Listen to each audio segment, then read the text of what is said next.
오늘 본문은 10장 말씀에 이어서 이 일곱째 천사가 나팔을 불기 전에 일어난 일들입니다. 10장에서 요한은 하늘에서 내려온 한 천사로부터 작은 두루마리를 받아서 먹었습니다. 오늘 본문은 그 요한이 그 두루마리를 받아 먹은 후에 본 환상입니다. 요한은 두루마리를 받아 먹었을 때 그것이 입에서는 꿀같이 달았지만 배에서는 쓰고 고통스러웠다고 하였습니다. 이처럼 요한이 받아 먹은 그 작은 두루마리에는 달콤한 말씀과 함께 쓰고 고통스러운 말씀이 담겨 있습니다. 오늘 본문에 나오는 환상은 그 작은 두루마리에 담긴 내용을 잘 말해줍니다. 1절 말씀, 또 내게 지팡이 같은 갈대를 주며 말하기를 일어나서 하나님의 성전과 제단과 그 안에서 경배하는 자들을 측량하되. 어린 양 예수님이 요한에게 지팡이 같은 갈대를 주면서 그것으로 성전과 제단과 거기에서 예배하는 사람들을 측량하라고 하였습니다. 그런데 성전을 다 측량하지 말고 일부만 측량하라고 말합니다. 2절, 성전 바깥 마당은 측량하지 말고 그냥 두라. 이것은 이방인에게 주었은즉 그들이 거룩한 성을 42달 동안 짓밟으리라. 성전 바깥 마당은 측량하지 말라 라고 하면서 이방인이 그 성전 바깥 마당, 거룩한 성을 42달, 즉 3년 반 동안 짓밟을 것이라고 하였습니다. 이방인에게 성전 마당을 주었다, 내어주었다 하는 것은 그 이방인들이 성전 바깥 마당을 차지할 것이라는 뜻입니다. 또 이방인들이 거룩한 성을 42달 동안 짓밟을 것이라고 하였는데 그것은 이방인들이 성전을 모독할 것이라는 뜻입니다. 다만 성전 바깥 마당만 짓밟을 뿐입니다. 이 구절에서 성전은 교회를 가리킵니다.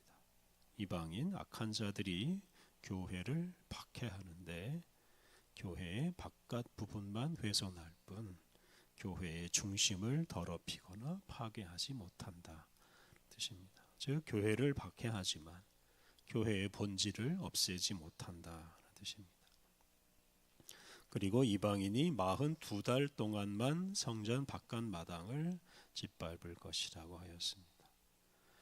3절을 보면 이 42달을 1260일이라고 표현했습니다.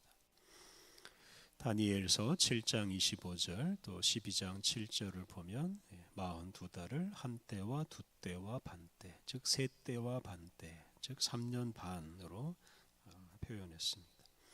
다니엘서 후반부는 헬라, 그리스가 유다를 지배하며 박해할 때 이스라엘 민족에게 용기를 주었던 말씀입니다. 거길 보면 그리스 군대가 성전을 더럽힐 텐데 그 더럽힐 수 있는 기간이 한때와 두때와 반때, 즉 3년 반이라고 하였습니다. 이렇게 42달 또는 3년 반이라는 시간은 제한된 짧은 시간을 가리킵니다. 그래서 거룩한 성을 42달 동안 짓밟는다는 것은 교회를 박해하지만 영원히 박해하는 게 아니라 이렇게 한정된 기간만 박해하고 시간이 지나면 그 박해가 끝난다 뜻입니다. 3절, 내가 나의 두 증인에게 권세를 주리니 그들이 굵은 베옷을 입고 1260일을 예언하리라. 어린 양 예수님이 두 증인에게 권세를 주셔서 그들로 하여금 42달 동안 당신의 말씀을 전하게 하십니다. 그 42달은 앞서 말한 대로 교회에 대한 박해가 심한 때입니다. 그런 심한 때에도 두 증인이 변함없이 말씀을 증언합니다. 이 두 증인은 교회를 대표하는 사람입니다. 4절에서는 이 두 사람을 두 감람나무와 두 촛대라고 하였고 7절에서는 순교자라고 했고 10절에서는 선지자라고 하였습니다. 이렇게 두 증인에게 권세를 준다는 것은 이제 박해 속에서도 교회가 그냥 무기력하게 가만히 있지 않고 복음 전하는 사명을 힘차게 수행한다 하는 뜻입니다. 4절 그들은 이 땅의 주 앞에 서 있는 두 감람나무와 두 촛대니 두 증인은 이 땅의 주 앞에 서 있는 두 감람나무와 두 촛대라고 하였습니다. 두 감람나무와 두 촛대는 스가랴 4장에 나오는 표현인데요. 이 두 감람나무와 두 촛대는 당시 지도자인 여호수아와 수룹바벨 두 사람을 일컫는 말입니다. 그것에 빗대서 이 두 증인, 이 교회의 대표를 두 감람나무와 두 촛대로 표현하였습니다. 5절과 6절은 어린 양 예수님이 이 두 증인에게 주신 권세에 대해서 말합니다. 5절 만일 누구든지 그들을 해하고자 하면 그들의 입에서 불이 나와서 그들의 원수를 삼켜버릴 것이요 누구든지 그들을 해하고자 하면 반드시 그와 같이 죽임을 당하리라. 누구든지 이 두 증인을 해칠 수가 없습니다. 두 증인을 해치려고 하는 사람은 자신들이 죽고 말 것입니다. 6절 그들이 권능을 가지고 하늘을 닫아 그 예언을 하는 날 동안 비가 오지 못하게 하고 또 권능을 가지고 물을 피로 변하게 하고 아무 때든지 원하는 대로 여러 가지 재앙으로 땅을 치리로다. 이 두 증인은 예수님이 주신 권능을 받아서 하늘을 닫아서 비가 오지 않게 하고 물을 피로 변하게 하고 여러 가지 재앙을 일으켜서 교회를 박해하는 세력이 있는 이 땅을 공격합니다.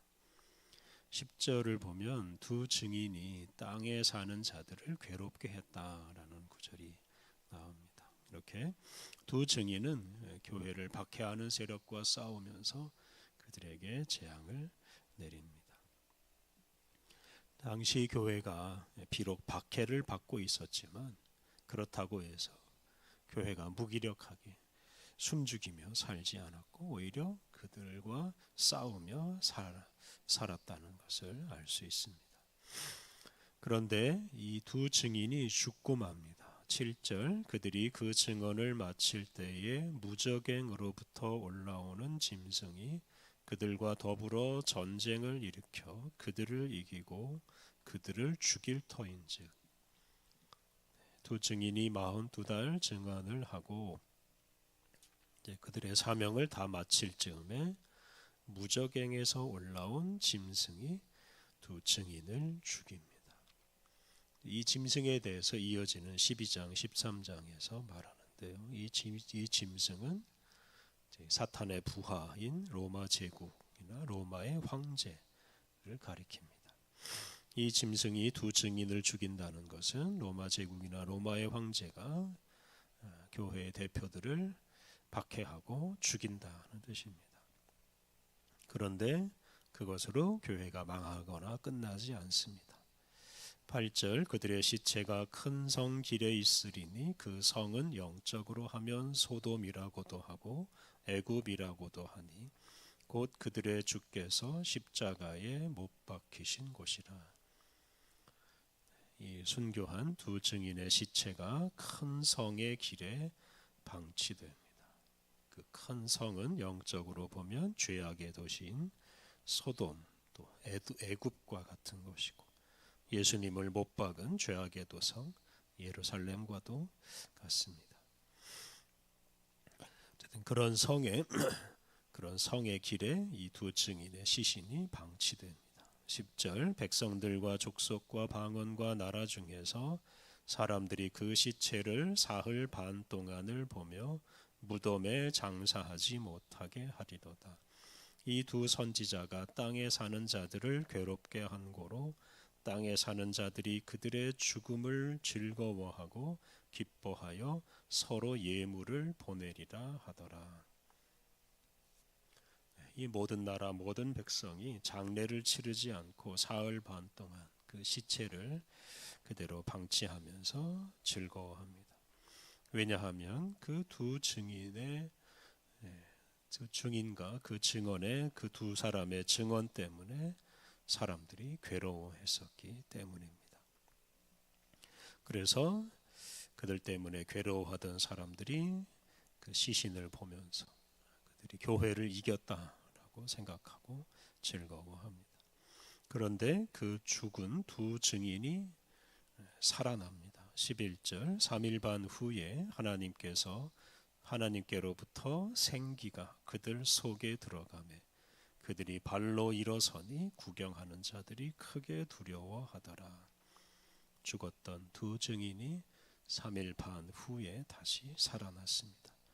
그러자 그들이 죽었던 것 때문에 즐거워하던 사람들이 살아난 두 사람을 보고 두려워합니다. 하나님께서 죽은 두 증인을 살리심으로써 두 증인을 죽인 사람들을 두렵게 만들었습니다. 다시 말해서 박해받는 교회를 다시 회복시킴으로 로마 제국을 두려워하게 만들었습니다. 12절 13절 하늘로부터 큰 음성이 있어 이리로 올라오라 함을 그들이 듣고 구름을 타고 하늘로 올라가니 그들의 원수들도 구경하더라. 그때에 큰 지진이 나서 성 10분의 1이 무너지고 지진에 죽은 사람이 7천이라. 그 남은 자들이 두려워하여 영광을 하나님께 돌리더라. 두 증인이 살아나서 하늘로 올라갑니다. 그때 지진이 일어나서 성 10분의 1이 무너지고 7천이나 되는 사람이 죽습니다. 그제야 교회를 박해하던 사람들이 자신들의 잘못을 깨닫고 하나님께 영광을 돌립니다. 두 증인을 살리신 분이 하나님이심을 그들이 알게 된 것입니다. 이렇게 어린 양 예수님은 교회로 하여금 세상을 이기게 하시고 세상으로 하여금 하나님께 영광을 돌리게 하십니다.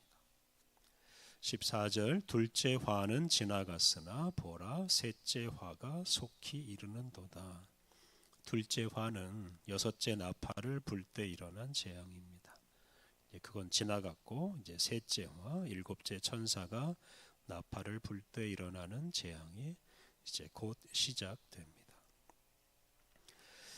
거룩한 교회는 악한 세력의 박해를 받을 수는 있지만 그 박해 때문에 망하거나 사라지지 않습니다.